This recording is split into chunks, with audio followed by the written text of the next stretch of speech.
All right, welcome to step 17. So with step 16, they spell it out kind of here. You cut out these panels, one size or the other.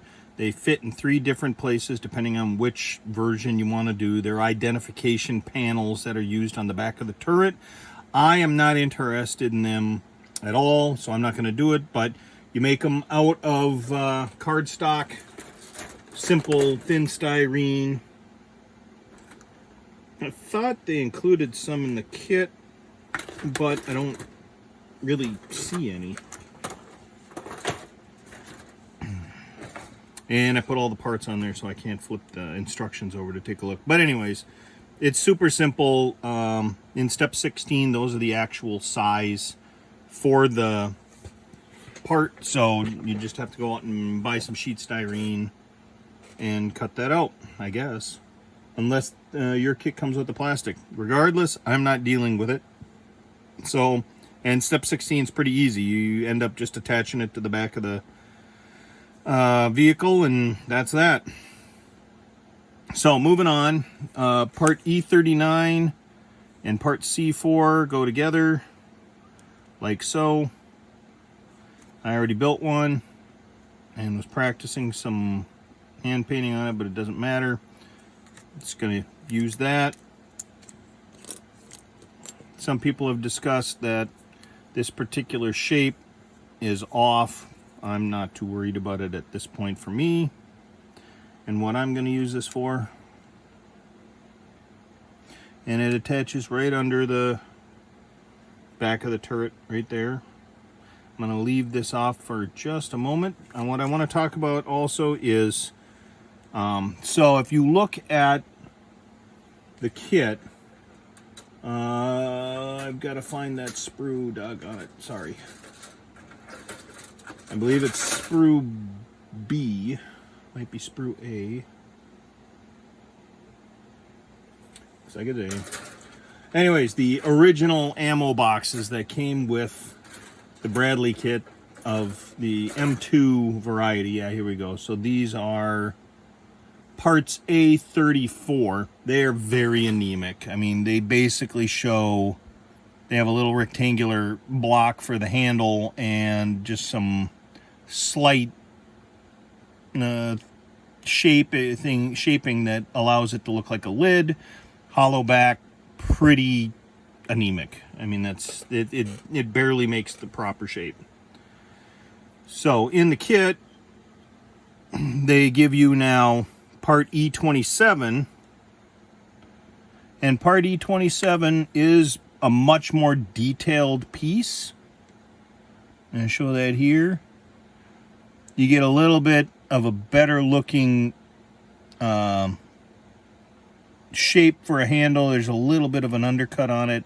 The shape of the lid is still just a basic shape, and then you've got the little container, whatever you want to call it, that the ammo box sits in on the back. Not really accurate. Now, I've got the Magic Factory kit just recently. This is what it's actually supposed to look like in size-wise. So you can see there are holes in the bottom. There's a large hole in the back. There's no ammo case in this, so there's no ammo, but it's supposed to have these reinforcing ribs around it, not the footman's loops. Overall, it's about the right thickness, but you can see there's a little bit, looks like maybe half a millimeter to a millimeter difference in length. And as far as height goes, I mean, this thing is quite a bit taller. This is correct. These are not. There. I've done my public service announcement to tell everybody about it. Oh, sorry. So, now that I've done that, what I'm going to do is go in and place them on the back of the bustle rack just like they're supposed to, although they call it the turret basket in the instructions. Because this one is being built the way that the instructions say. And I'm doing this specifically so that when we do compare this to the, technically the only other one that you can compare it to is the new Magic Factory kit, because that's an M2A2 ODS. Everything else that's out there that's more advanced, the Meng kits, the Kinetic kit, the Orochi kit, they're all M2A3s and greater, and there are enough differences that technically you shouldn't be comparing them. Because some of the differences you'll notice and say, oh, well, they did this better. Well, that's because it's different. But the point is that this is the Tamiya version. What do you get for it?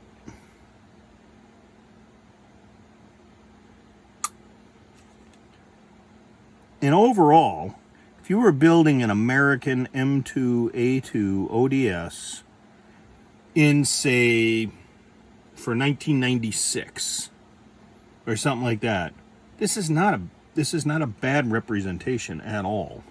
I mean, this is something that's going to look nice just built right out of the box. You'll have to do a few changes to it because there's some inaccuracies that just look a little toy-like, and that's because it was meant to be a motorized vehicle in its origin, so those issues kind of stand out, I guess is what I would say. It's kind of hard if you've made this, if the intention of this was to be a toy in the first place, and that's how it was designed, it's going to be pretty hard to remove those toy-like features without basically redoing the whole kit, which Tamiya has not done. For one, I would have appreciated if they had, but they didn't. So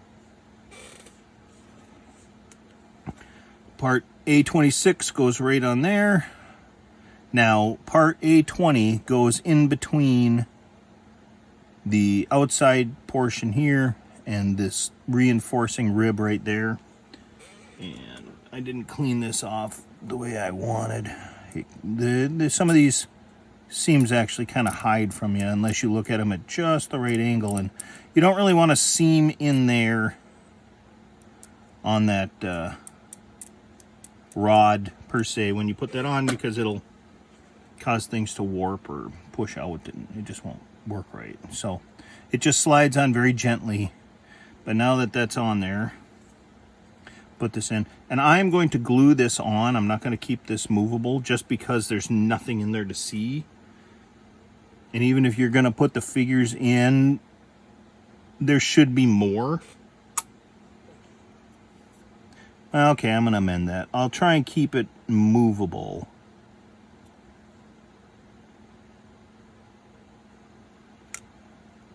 Like in case in the future I want to actually open that up. But my intention is not to make this particular example better. My intention is to leave this as is. So I suppose having that to open up is a good idea. Now, what's going to come up later on as far as the Ukrainian build is this part right here that we put on earlier. This front part right here, this is the part of the mechanism for the doghouse doors. This whole box here and these legs and, you know, this right here, all of that doesn't exist on the Ukrainian versions.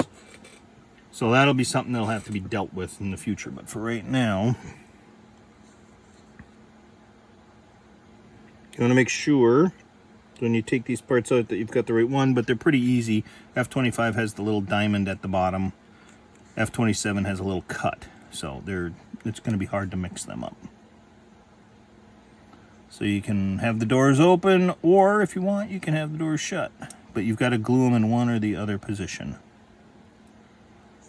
They're not workable. And they're not really cooperative. But I'm going to do them shut. And you'd say, hey, why are you doing that? that kind of ruins it. Well, then I don't have to go back and put the glass in behind it.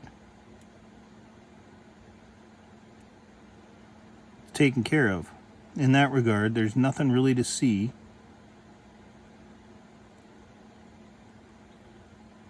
Now, this, however, is why we dry fit. Because I'm dry fitting it and looking at it, and honestly, I mean, it'll work, but there's a little bit of a hole. So, is it perfect? No.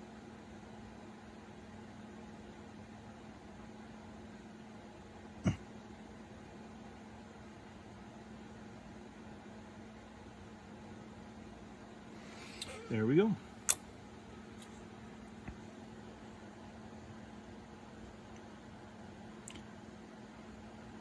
And these vehicles don't just drive around with their optics open all the time. Next, I'm going to take part A8. That goes on right on the side here as a lifting lug.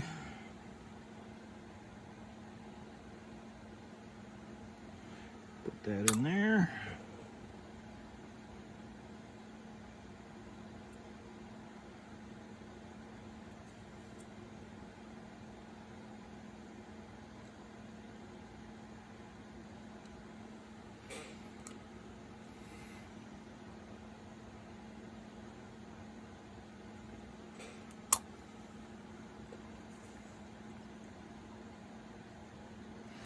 Now, this is one of those ones where you want to take a look and not push it too far in. You want it to be more on the, just a smidge away from this armor plate and the side of that, because there's the hole is right there, and you don't want to leave that little sliver of a hole, because then it kind of makes it a little too much more toy-like. Next thing is putting the guard on, and that goes into these two marked parts, I guess, right there on the turret. Now, this helps with identifying exactly where this goes and putting it on properly. So, you know, kudos to Tamiya, but it's a little unrealistic. They don't really have super duper welds at that point or anything. So, but it does give that nice look of the armor around the antenna base right there. Realistic or not, yeah. Now, one of the biggest mistakes that have been made, and this is going to be hard to deal with regardless, is on the real vehicle, and if you go look at resources online, you'll see this, there is a cutout right about here, like a hole has been drilled in, and that's where I don't even know, an arm has been mounted on here and goes into there. I'm not sure what that's for, but then based on that, the manual sighting arm is hooked up on here, and that is what hooks up. So technically this shouldn't reach all the way around to the front like that. It should reach just around and up over here, but because this also doesn't articulate, you're going to have to fix the main gun in one spot. Now, I have not seen an American Bradley that does not have this piece on it, but I have seen Ukrainian Bradleys that do not have these arms, these manual aiming arms on it. However, as I said before, I'm building this to be accurate for the build. So I'm going to glue that on that way. Still leaves the main gun mobile. However, this probably would be pulled up a little bit. The armor would be up a little higher normally, or at least the way this was designed, because it's stretching this out and kind of bending this in a odd shape. There's a little gap in the bottom of this and in the back of that. You just have to adjust it as best you can. If this is the route you go, where you change the mantlet up. And yes, I know, I wanted to build this out of the box, and yet we still did this mantlet thing. Well, I wanted to show that being taken care of. So I'm going to glue this on, the turret basket on, so you can see it. I knocked that off to the side. There's that part right there. So when you glue the basket on, you've also got two pieces that go on the side that attach the edges, and that's fairly accurate. It's just not completely accurate. Like I said, if you built this kit for a mid-90s, late 90s Bradley in U.S. service, this is not a bad model to use. It's a lot fewer parts. It's a lot simpler to build. It's very build friendly. I mean, that is the word that's used, and that's very accurate. But to make it build friendly, it's got a few accuracy or technological issues. And that just goes without saying. There are kits that are better with their accuracy, and I do like what I've seen so far in the Magic Factory kit when compared to this. But overall, what you're doing is you're sacrificing ease of build and quickness of build. I'll put it that way too. Ease of build and quickness of build for accuracy. So you go from, say, building this, if you weren't following along with me, if you were just doing this, you could probably build this whole kit in a weekend. And then do the painting of it and detailing of any kind that you wanted to do after that, beyond that. But one weekend for building, and then maybe one weekend for painting at worst. You want to go and build the Magic Factory kit, what I'm looking at right now, you're probably looking at several full weekends to build. And in that process, you're going to have to do a bunch of build and then paint and then wait for it to dry and get done, or build and wait for parts to finish cementing together. And when that's done, then you can move on to the next step, and you got to maintain your interest in doing that level of work that whole time, or have other projects to work on. Just you got to know what you're getting into. It's not that they're neither kit is what I would call bad. There are bad kits out there, but neither one of these kits are bad. It's just something that you've got to sit and ask yourself, what's your goal? What do you want out of this? And then based on that, that's how you can kind of pick a kit.